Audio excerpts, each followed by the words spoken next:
ದೇವರ ವಾಕ್ಯ ಏನ್ ಹೇಳ್ತಾ ಇದೆ ಅಂದ್ರೆ, ನಿಮ್ಮ ಜೀವಮಾನವು ಎಂತದ್ದು ನಿಮಗೆ ಗೊತ್ತಾ?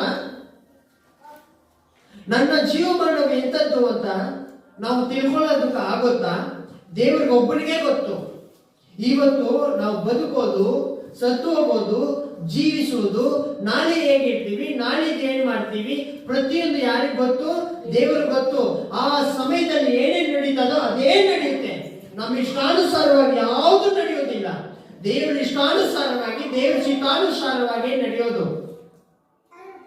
ನಮ್ಗೆ ಎಷ್ಟೇ ಜ್ಞಾನ ಇರಲಿ, ನಮ್ಗೆ ಎಷ್ಟೇ ಸಂಪತ್ತಿರಲಿ, ನಮ್ಗೆ ಎಷ್ಟೇ ಐಶ್ವರ್ಯ ಇರಲಿ, ನಮ್ಗೆ ಏನೇ ಇರಲಿ, ದೇವರು ಇಲ್ಲದಿರ, ದೇವರ ಚಿತ್ತ ಇಲ್ಲದಿರ, ದೇವರಿಗೆ ನಾವು ಸಮಯ ಕೊಡದಿರ, ನಾವು ಎಷ್ಟೇ ಬುದ್ಧಿ ಉಳ್ಳವರಾಗ್ಲಿ, ಎಷ್ಟೇ ಜ್ಞಾನ ಉಳ್ಳವರಾಗ್ಲಿ, ನಮ್ಮ ಜೀವನವನ್ನು, ನಮ್ಮ ದಿನಗಳನ್ನು ನಾವು ಎಷ್ಟೇ ಕಟ್ಟುಕೊಂಡ್ಲಿ, ನಾವು ಏನೇ ಮಾಡಲಿ, ನಮ್ಮ ಜೀವನ ಎಂತಂತ ಯಾರಿಗೂ ಗೊತ್ತಿಲ್ಲ.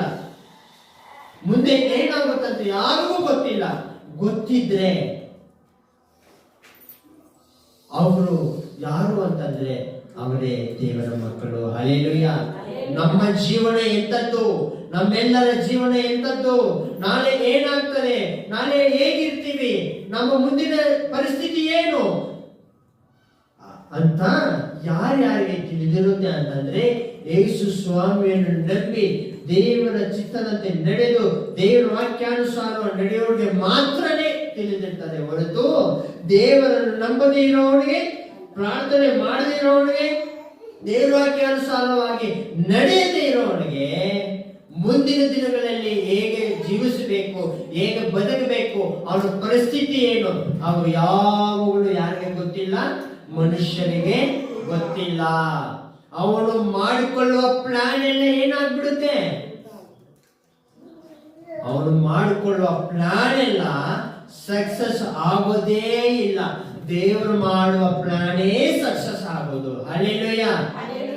ಇವಾಗ ನಾನು ನೀವುಗಳು ಎಲ್ಲಾರು ತಿಳ್ಕೊಳ್ಬೇಕಾಗಿರೋದು ಏನು ಅಂತಂದ್ರೆ, ನಿಮ್ಮ ಪ್ಲಾನು ಏನೇ ಇರಲಿ ಅದೆಲ್ಲ ಸಕ್ಸಸ್ ಆಗೋದಿಲ್ಲ, ವೇಸ್ಟ್.